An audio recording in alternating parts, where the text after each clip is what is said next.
राम मंदिर ट्रस्ट मसले पर विपक्ष लगातार हमलावर है। बीजेपी और सरकार पर हमारे साथ बातचीत करने के लिए कीर्ति आज़ाद हैं। उनसे पूछते हैं किस तरह से इस मुद्दे को आगे बढ़ाएंगे। आप लोगों ने अपनी डिमांड की है, मुख्य मांग क्या है? क्योंकि इसी महीने में पार्लियामेंट का सत्र शुरू हो रहा है, तो उस सत्र में कैसे इस मुद्दे को रखेंगे? विपक्ष में कोऑर्डिनेशन कैसा रहेगा? मुझे नहीं लगता कि कोई अनुमति मिलेगी हमें इस विषय को रखने के लिए, क्योंकि बहुत महत्वपूर्ण विषय पहले भी रहे हैं जिसको कि हम उठा नहीं पाए हैं। कई बार हमने 193 में डिस्कशन मांगा है, 184 में कई बार डिस्कशन मांगा है, जिसमें सरकार को जवाब देना पड़ता है।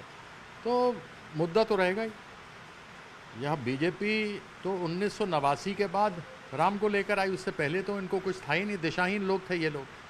तो इन्होंने राम के नाम पर राजनीति की और आज इस जगह पहुँचे, और राम के मंदिर में ही इन्होंने डकैती कर दी।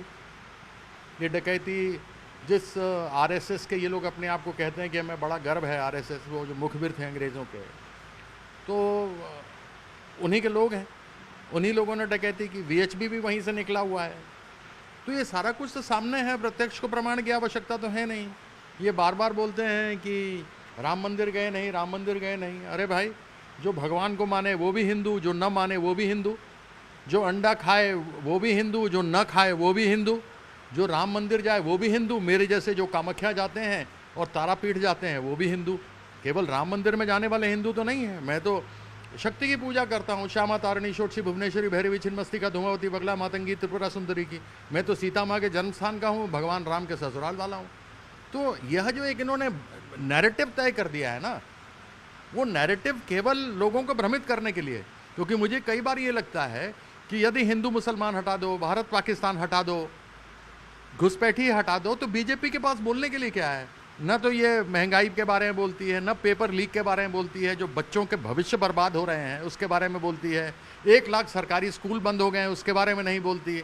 न बेरोजगारी, न महंगाई, न बच्चों के पेपर लीक, न पेट्रोल डीजल की आवाज़, कुछ नहीं। ये केवल धर्म के नाम पर काम करते हैं।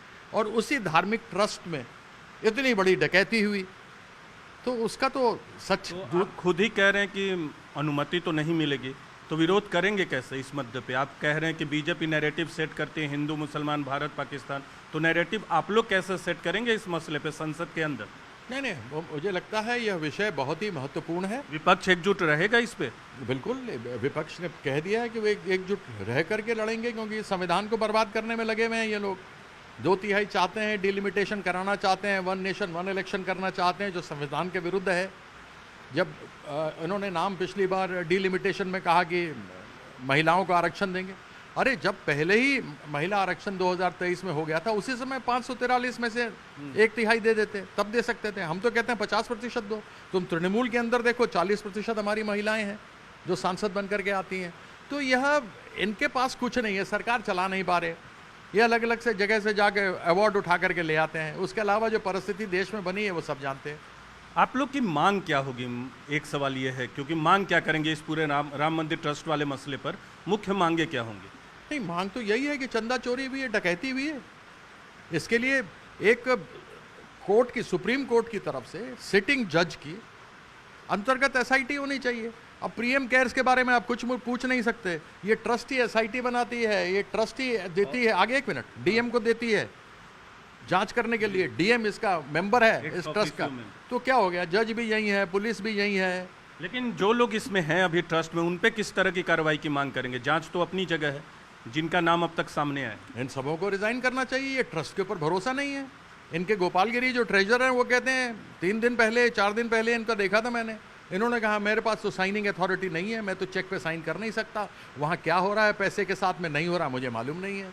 और वो ऐसी बात करते हैं, बाकी लोग कोई आते नहीं। अब चंपत राय अनिल मिश्रा के ऊपर ठीकरा फोड़ रहे हैं, जबकि चंपत राय ने खुद अपने टिन्नू ड्राइवर को रखा था, जो डकैती करता वो पकड़ा गया। उसको देखा देखी अनिल मिश्रा ने भी रख दिया। तो ये आपस में बैठ करके एक दूसरे के ऊपर कीचड़ फेंकने। अच्छा, अच्छी छलदेड़ी हो, सामने आए, सच्चाई तो आए, कौन लूट गया? सिर्फ इस्तीफे से काम चल जाएगा? अरे आपसे कहा ना, सिटिंग जज होने चाहिए सुप्रीम कोर्ट के, और एसआईटी होनी चाहिए। वहाँ पर सच्चाई आनी चाहिए सामने। पीएम केयर्स नहीं पता लगता, ट्रस्ट का पता नहीं लगता।